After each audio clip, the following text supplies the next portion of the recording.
দেশি ছোটো আলু, পেঁপে, ঝিঙা, পটল সমস্ত সবজি দিয়ে আজ সকালবেলা রুটি দিয়ে খাওয়ার জন্য খুব সুন্দর করে একটা তরকারি করে নিয়েছি। আসসালামু আলাইকুম, কেমন আছেন সবাই? আলহামদুলিল্লাহ, আমি ভালো আছি। এই তো ছোট্ট একটা আয়োজন দেখার জন্য আপনাদেরকে আমন্ত্রণ জানাচ্ছি। আশা করছি ভালো লাগবে। এই তো দেখতে পেয়েছেন সবজি রান্না করেছি, সাথে করেছিলাম রুটি আর পরোটা। মুচমুচু করে পরোটা ভেজে নিয়েছিলাম।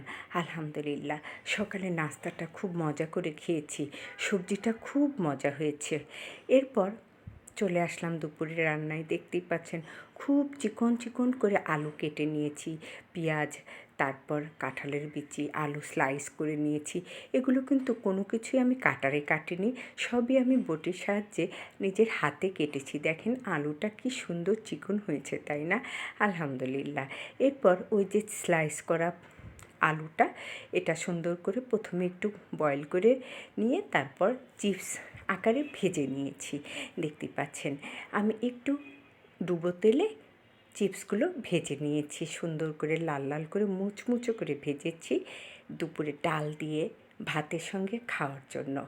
এটা কিন্তু শুধু খেতে তো আলুর চিপস আমরা খুব পছন্দ করি, তবে ডাল ভাতের সঙ্গেও কিন্তু খুব মজা লাগে। এই তো দেখেন আমার আলুর চিপসগুলো কিন্তু ভাজা হয়ে গিয়েছে।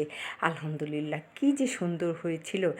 খুব তাড়াতাড়ি 2-3 মিনিটের মধ্যেই কিন্তু এটা করে নেওয়া যায়।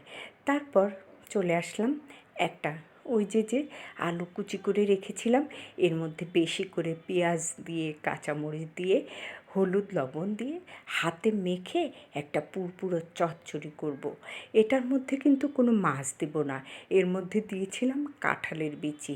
এরপর দেখতেই পাচ্ছেন এটা হচ্ছে মসুর ডাল, শুকনো মরিচ দিয়ে এর মধ্যে হলুদ আর তেল ছাড়া শুধু ডাল সেদ্ধ করে নিয়েছিলাম। এরপর এটা আর একটা সবজি করেছি। এরপর দেখতেই পাচ্ছেন এটা হচ্ছে কচু দিয়ে শোল মাছ একটু একদম মাংসের মতো করে ভুনা ভুনা করেছিলাম। তরকারিটা খুব মজা হয়েছিল আলহামদুলিল্লাহ। এরপর এটা দেখতেই পাচ্ছেন রুই মাছ ভুনা করে নিচ্ছি। মাছটা বেশ বড় ছিল, আমি কিনে এনেছি। তা ভাবলাম একদম তরতাজা মাছ, এটা সুন্দর করে কোনো মশলা দেব না, শুধু হলুদ দিয়ে আর পেঁয়াজ দিয়ে ভুনা করব। এই তো একটা সবজি, তারপর কচুমুখী ভর্তা করলাম, তারপর আর একটা তরকারি। আলহামদুলিল্লাহ।